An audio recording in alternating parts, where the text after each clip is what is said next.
মৰমৰ ছাত্ৰ-ছাত্ৰীসকল, কেনে আছা তোমালোক? আজি মই তোমালোকলৈ লৈ আনিছোঁ কপিলীপৰীয়া সাধু উপন্যাসৰ কেইটামান দীঘল প্ৰশ্ন। আগৰ ভিডিঅ'ত মই তোমালোকৰ বাবে শ্বৰ্ট কুৱেশ্যন আৰু শ্বৰ্ট নোটছ দি থোৱা আছে। যদি ভিডিঅ'টো চোৱা নাই চাই ল'বা। প্ৰথম প্ৰশ্ন হৈছে, কপিলীপৰীয়া সাধু উপন্যাসখনত কপিলী নদীখনৰ সৈতে দাঁতিকাষৰীয়া মানুহৰ আত্মিক সম্পৰ্ক বিচাৰ কৰা।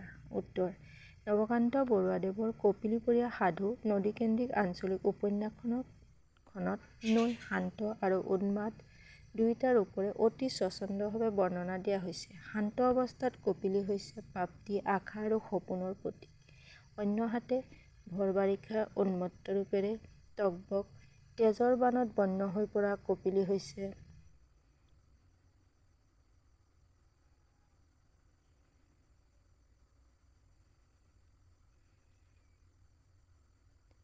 হিংস্ৰতা, উন্মত্ততা আৰু সন্ত্ৰাসৰ প্ৰতীক। এই হিংস্ৰতাই ধ্বংসৰ দানৱীয় লীলা সৃষ্টি কৰিলেও ধ্বংসৰ দৃশ্যমান সাজ-সজ্জাৰ অন্তৰালত লুকাই থাকে আকৌ নতুন সৃষ্টিৰ দুৰন্ত সম্ভাৱনা। সেয়েহে ভৰ বাৰিষাৰ বানক মানুহৰ যৌৱনৰ মদমত্ত অদমনীয় গতিশীলতাৰ লগত ৰিজাই চোৱা প্ৰায়ে দেখা যায় বিশ্বৰ ভিন ভিন ঠাইত গল্প উপন্যাসত। ঔপন্যাসিক বৰুৱাদেৱে এবাৰ দীৰ্ঘদিনৰ বাবে কপিলী পাৰৰ গাঁও এখনত থাকিব লগা হোৱাত নৈখনৰ স্বভাৱসিদ্ধ প্ৰকৃতিক অতি কাষৰ পৰা লক্ষ্য কৰিবলৈ বিৰল সুযোগ পাইছিল।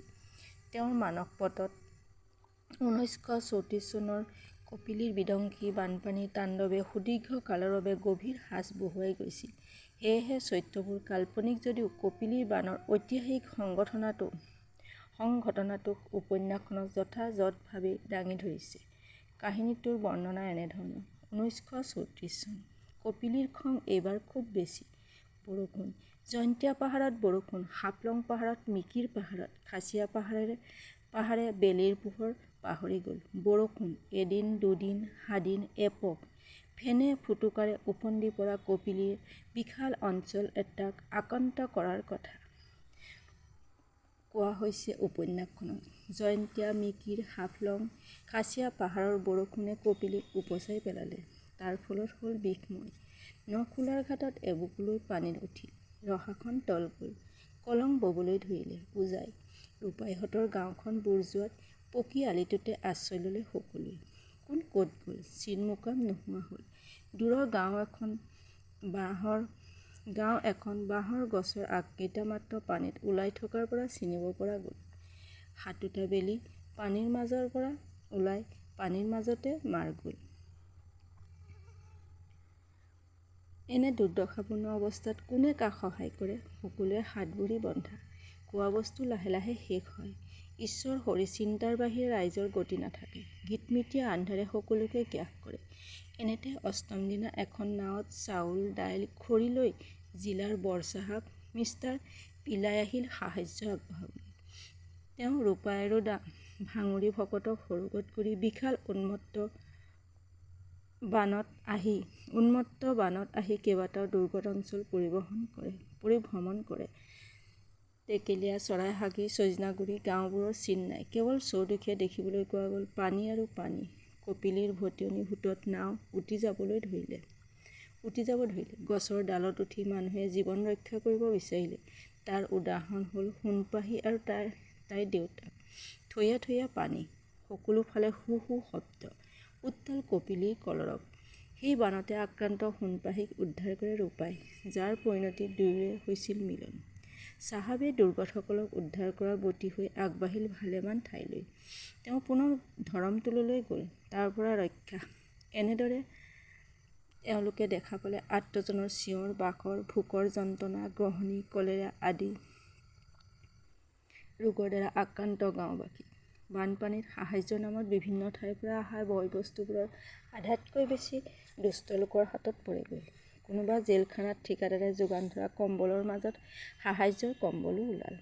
বানপানী বিষয়া ঠিকাদাৰে মিলি টকা খায়। যোগান ধৰা বয়-বস্তুবোৰ মাজতে হৰলুকি হয়। এনে দিশবোৰো উপন্যাসখনত দাঙি ধৰা হৈছে। সেই বানপানীৰ পিছৰ প্ৰথম গঢ়নিতে ৰূপাইৰ দেউতাক ধীৰ সিঙৰো মৃত্যু হয়। দেউতাকৰ মৃত্যুৱে ৰূপাইৰ সন্মুখত মেলি ধৰিলে তাৰ গোপন হৈ থকা জীৱন ৰহস্য।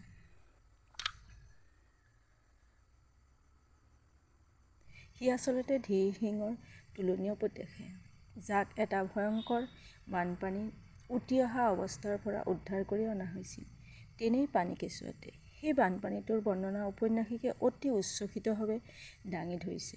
পথাৰ আৰু নৈ ছেদভেদ নাই, নাৱৰ তলিত ঘৰৰ ছাল লাগি যোৱা খ খ শব্দ, এইখনেই চৰাইহাগী, শিমলু গছৰ আগ দুটামান ওলাই আছে আদি। মুঠতে কপিলী নৈ বানৰ সংসাৰী বাস্তৱ ৰূপ এটা উপন্যাসখনত প্ৰবলভাৱে উপস্থাপিত হৈছে। ২ নম্বৰ প্ৰশ্ন। কপিলীপৰীয়া সাধু উপন্যাসত স্বাধীনতা আন্দোলনৰ প্ৰভাৱ কেনেদৰে চিত্ৰিত হৈছে আলোচনা কৰা। উত্তৰ: কপিলীপৰীয়া সাধু উপন্যাসৰ বিষয়বস্তু ঘাইকৈ কপিলীপাৰৰ ভোৰবন্ধা গাঁৱৰ জীৱন যাত্ৰাক কেন্দ্ৰ কৰি গঢ় লৈছে। উপন্যাসখনৰ আগকথাত তেওঁ ইয়াৰ কাহিনীভাগ মনেসজা বুলি কৈছে যদিও তেখেতৰ কাব্যসুলভ গদ্যৰীতিৰে কপিলীপাৰৰ গঞা ৰাইজৰ জীৱন যাত্ৰাৰ এখনি বাস্তৱ চিত্ৰ অংকন কৰিছে। উপন্যাসখনৰ নায়ক হৈছে ধীৰসিংহৰ পুতেক ৰূপাই। বংশ পৰিয়ালৰ পৰম্পৰা মতে সি ৰজাৰ পোৱালী।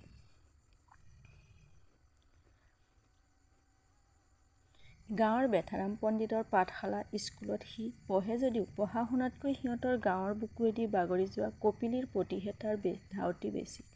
দুখীয়া বাপেকে তাক নগৰৰ দীনবন্ধু উকীলৰ ঘৰত ৰাখি পঢ়াইছিল যদিও অভাৱৰ কাৰণে পঢ়া অধিক আগুৱাব নোৱাৰিলে। কিন্তু নগৰত থকা খন্তেকীয়া দিনকেইটাত তাৰ স্বৰাজ আন্দোলনৰ সৈতে সংযোগ ঘটিল। তেতিয়া সময় অনুমানিক 1930-32 চন। সি শুনিলে অজস্ৰ স্বৰাজ আন্দোলনৰ কৰ্মীৰ মুখত গান্ধী মহাৰাজৰ জয়, কংগ্ৰেছৰ জয়, বন্দে মাতৰম আদি শ্লোগান আৰু বাণী। এই আন্দোলনত যোগ দি কাৰাগাৰলৈ গৈ ৰূপাইৰ বিভিন্ন অভিজ্ঞতা হ'ল। তথাপি তাক অহৰহ কপিলীয়ে হাতবাউলি মাতে। জেলৰ পৰা ওলাই আহোঁতে সি আন এজন সত্যাগ্ৰহী তিলক গোসাঁইৰ পৰা গান্ধীজীৰ সত্যাগ্ৰহ, অহিংস নীতি, স্বদেশপ্ৰেম আদি ভালেমান বিষয়ৰ জ্ঞান লৈ আহিল। পুনৰ কপিলীপৰীয়া আপোন গাঁওখনলৈ আহি বন্ধ হৈ যোৱা স্কুলখন কঠোৰ পৰিশ্ৰমেৰে পুনৰ নিৰ্মাণ কৰি তিলক গোসাঁইৰ ভতিজাক বসু গোসাঁইক শিক্ষক পাতিলে। তিলক গোসাঁইৰ ওচৰত শৰণ ল'বলৈ গৈ ৰূপায়ে আন এক কৰ্ম সংস্কৃতিৰ উমান পালে। গোসাঁইয়ে ৰূপাইক ক'লে যে দুয়ো হৰি ভকত, একেলগে শৰণ লৈছে মহাত্মা গান্ধীৰ। কৰ্মকে ধৰ্ম মানি ৰূপায়ে থিৰাং কৰিলে যে সি কাম কৰিব যাব নিজৰ গাঁৱৰ দেশৰ। ৩. গোসাঁইপুখুৰী কেনেকৈ সৃষ্টি হৈছিল? উত্তৰ: এবাৰ কালীয়া দমন নাট হৈছিল। গোসাঁইৰ ভাও গোসাঁইৰ ল'ৰাইহে লয়। তাতে কালীয়া দমন নাটৰ ভাওনা কৰাটো আৰু ভয়ৰ কথা। গাঁৱৰ কালীয়া দমন নাটৰ ভাওনা মেলিলে ওচৰে পাজৰে গোসাঁইকেইঘৰে বৰ ভয়ে ভয়ে থাকে। ৰাইজে ঢোল খোল লৈ তামোল পাণেৰে যি ঘৰত গোসাঁইৰ ভাও ল'বলৈ ল'ৰা বিচাৰিব দিবই লাগিব।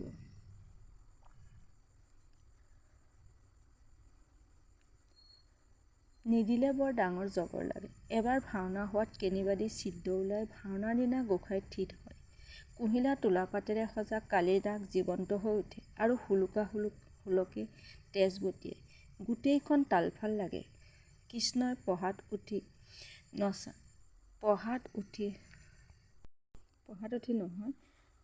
উঠি নচা ঠাইডোখৰত এটা পুখুৰী হয়। লাহে লাহে সাপটোৰ সৈতে ভাও লোৱা ল'ৰাজন পানীৰ তললৈ সোমাই যায়।